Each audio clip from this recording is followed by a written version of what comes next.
afternoon, everyone. Basil Chapman here, sitting in for Tommy O'Brien. This is the Tom O'Brien Show. I usually do the 10 o'clock to 11 o'clock show. That's the Tiger Technicians Hour, and my service here is the opening call. It's the daily newsletter. It goes out every day, and on Friday afternoons I have about an hour and a quarter overview on the positions we have and everything else that we're looking at and anticipating. So, and a very detailed, it's almost like a webinar. Anyway, let's get back to the market here. We're looking at the Dow down 176 at 45,943. Made an all-time high 3 sessions ago at 46,714. You see these two lines here. It's called the Chapman Wave Inside Track Repellent Zone technique I developed a long time ago. And you can see how the price just kept going there and kept going there. It snuck above it once, and that was on September the 23rd. It closed below it, had a bad day yesterday, and so far it's not a great day today. But you see this 14-period moving average, the black line right here. It's trying to hold on that. I want you to do something. I'm not sure I'll do it now. I'll try to do it in a little while. Most importantly, the 914 is what I believe is a very important component, at least in my Chapman Wave methodology. And as long as the green line is above the 14, let me just move this away. As long as the green line is above the 14, that's really positive. When it goes under, it goes pink, and that's where you have a bit of trouble. You can see right there, pink, trouble. Green, beautiful.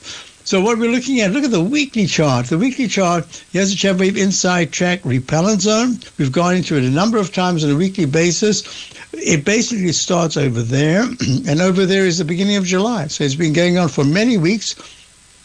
And the way I'm looking at it, the 9 is over the 14. Price is still good. It's still walking the 9-period moving average. The MACD, this is the MACD right here. It's very strong.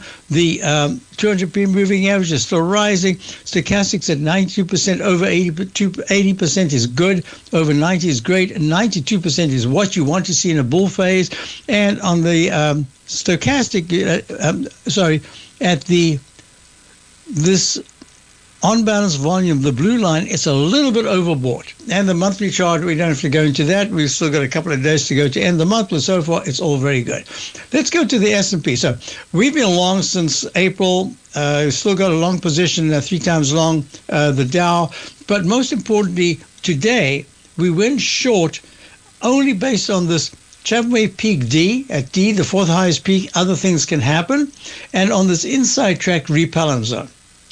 The 9 over the 14 says, you're a little early, maybe chops around for a little while. Sometimes this means that you can hold steady and have spikes to the upside, even a little bit lower, but mostly you're going sideways before all of a sudden that 9 flips pink and it goes down, and then you have a sudden pullback. And that could take, it could take at least another 3-4 sessions, maybe even a week. All right, as it stands right now, that's what we're looking at. If today's low, and the Dow is 45,785. If that's taken out, then I think we go deeper right now instead of bouncing around. S&P, real quickly, the S&P is trading, it's down 36 at 66.02, made an all-time high a few sessions ago at 66.99.52. And you can see the 9s over the 14. Now the MACD, this is different. The MACD is just turned negative. The relative strength, the gray line there, the daily chart is negative. Stochastics at 83% still good, but pulling back, but it's 83 is good. And the on-balance volumes pull back. So this says a close underneath this low of the 17th of September of 655.1 would be very negative and suggest you go lower in this particular phase rather than bouncing. So to fill the gaps that we've just had would be very positive. If that's done tomorrow or Monday, that'll be very good. The QQQ, Index 100, trading right now down 278 at 593.32. This is a slightly different pattern in that the MACD hasn't turned down. It's turned down, but it hasn't crossed negative. The rate of strength is a little bit negative. Stochastics just on the cusp. It's 86%. No, I shouldn't say on the cusp. It's really pretty good. And the on-balance volumes pull back, but that 9 is still very strong. If the at 590, if it starts to close under 584 in the next few days, few sessions, that's going to be a big problem. 507 right now is the resistance to monitor if there's a big bounce. I do want to go to the SMHs. The SMHs trading, they had a sharp pullback early this morning. They went all the way down to 313.60 from the 323.14 high of just 3 sessions ago. Now they're close to the high at 320.63, only down 51. And that tells me, look at that 914. Look at that. That is really strong. Look at the MACD. It's still very strong. Relative strength's pretty good. That gray line, daily chart.